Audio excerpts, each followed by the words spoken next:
Hello students, welcome back to sampling theory. This is my second video on sampling theory. In the other class, we have discussed the introduction. Now, let us see. Let us go ahead and see few more things in the theoretical part of sampling theory. So, let us see what is called as testing of hypothesis.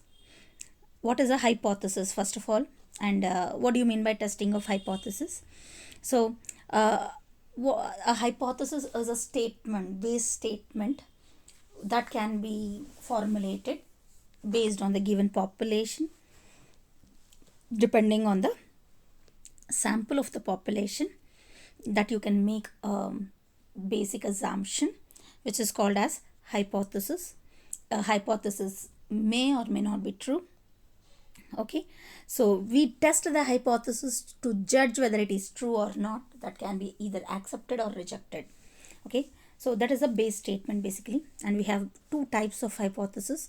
One is a null hypothesis and the second one is alternate hypothesis. So null hypothesis is usually represented by H naught. What do you mean by null hypothesis? The statement which is formulated for the purpose of rejection under the assumption that it is true is said to be null hypothesis. And of course, any alternative statement to null hypothesis is said to be alternate hypothesis, represented by H1. Okay, so this is about the hypothesis. For example, for an hypothesis statement can be something like this. Let us assume that we are discussing about some two processes A and B in a practical situation. Now you got to test whether the process B is better than process A. Then you can make an assumption or a basic statement that says no difference between the process A and B, which could be stated as the null hypothesis H1. And what could be the alternate hypothesis in that case? There exists a difference between the processes A and B. So something like that you can make a basic assumption. And of course its alternative statement as well. Okay, that would be called as H0 and H1. And for every situation or every practical problem, you got to make this basic assumption in the initial part, H0 and H1. Alright, depending on the nature of H0 and H1, we will decide which type of test to be applied, and then we proceed with the testing process. So testing that particular hypothesis or the statement is said to be the testing of hypothesis. Got it? Now, in this process of testing and making some decisions, we can make some errors as usual. So that errors are these that we are gonna discuss now. We can make basically two types of errors, type 1 error and type 2 error. So what is type 1 error? Let us assume that the process, the hypothesis given is true. Whatever the null hypothesis is true, and we got to give a decision. That means we finally interpret that the null hypothesis is wrong. That is, we got to interpret that the null hypothesis is supposed to be rejected, which is a wrong decision. Okay, that means rejecting a true hypothesis is said to be type 1 error. Similarly, another error also can occur. If the given null hypothesis is false, H0 is false, but we got to accept the null hypothesis in spite of it being false statement. So this situation arises the second error, that is type 2 error. So accepting a false null hypothesis is said to be the type 2 error. Okay, and then coming to the next definition, that is the critical region or the region of rejection. Okay, what is the region of rejection? So the region in the normal curve, we talk in terms about the normal curve, okay, the graph. The region in the graph that amounts for the rejection of the null hypothesis is said to be the critical region or the region of rejection. Okay, I have told you in my previous video that the large samples usually follow the normal distribution. So hence the entire theoretical values what we are supposed to consider are based on the standard normal variate only, and we consider the standard normal curve in the graph. Okay, so fine, and we have here one more technical term here called as significance level. What do we mean by significance level? This is nothing but our probability level, so below which that leads to the rejection of the null hypothesis. That is said to be the significant levels. Okay, so usually we have two types conventionally. We can also have a few more types. So what are the two conventional types? One is at 0.05 probability level, that is 5% of level of significance, that's what we call it, 5% of level of significance, or 0.01 probability level, which is also called as 1% significant level. Okay, 5% level of significance or 1% level of significance means at 95% confidence we are giving the given our final decision statement. Otherwise, at 99%, 1% level of significance is nothing but our confidence level is 99%. At 99% confidence levels, we are stating the final statement that the base statement, that is a null hypothesis, either can be accepted or rejected, whatever we state. So what is our confidence? That is either 95 or 99. These are the two conventional values. Other than these, sometimes we can go with 2% level of significance, 4% level of significance, depends. Sometimes 10% level of significance, all such things are there. Alright, usually 1% level of significance is gonna give you more accuracy. Okay, next, coming to the if not, we are not accurate, then let me tell you, type 1 and type 2 errors are more significant to occur. Okay, more chances for the errors to occur. Now let us see the next part. So that is tests of significance and confidence intervals. I just told you 5% level of significance, 1% level of significance, all these are there, right?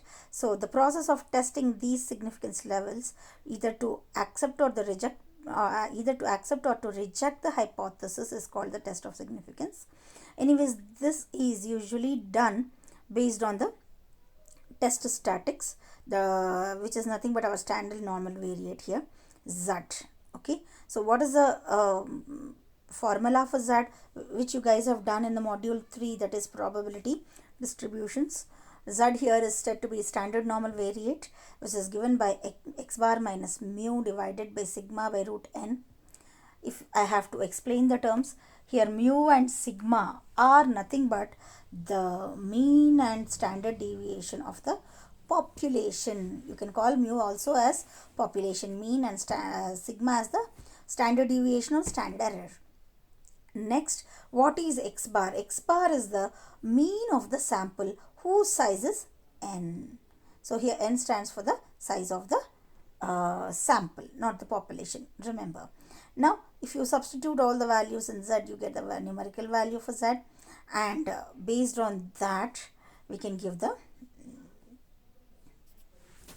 intervals called as confidence intervals. At 5% level of significance or 95% confidence levels, we can say the confidence intervals are 1.96 positive, plus minus 1.96.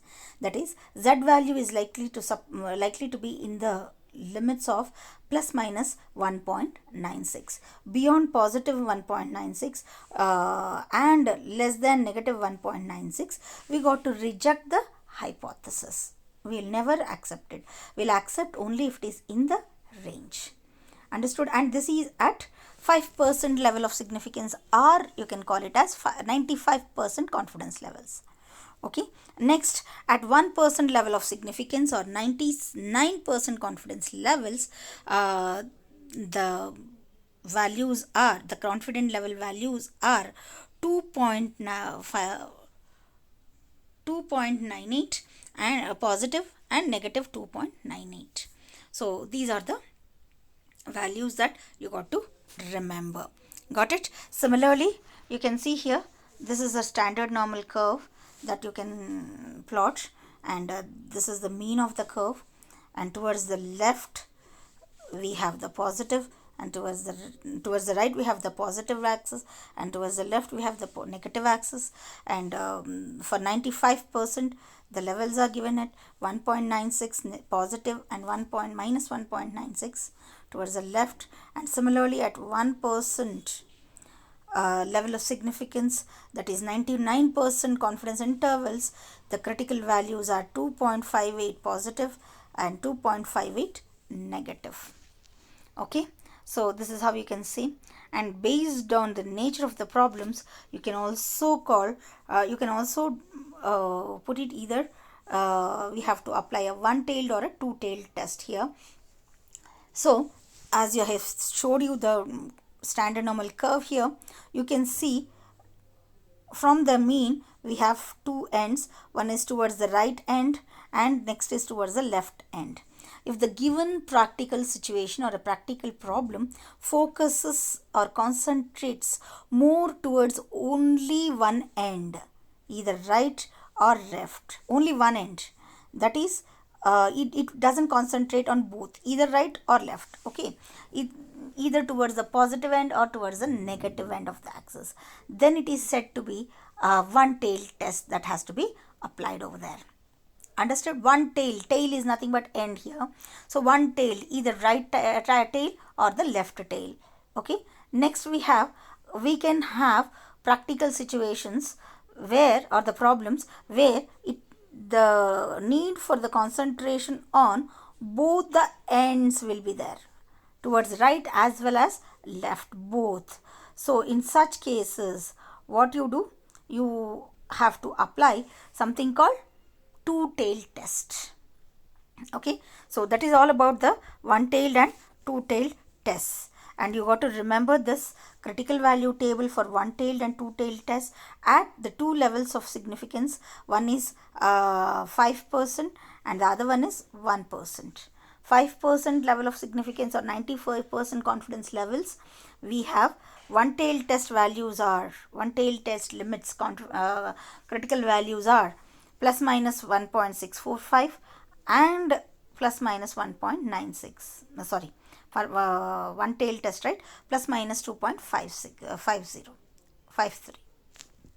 Sorry dear, it is plus minus 2.33.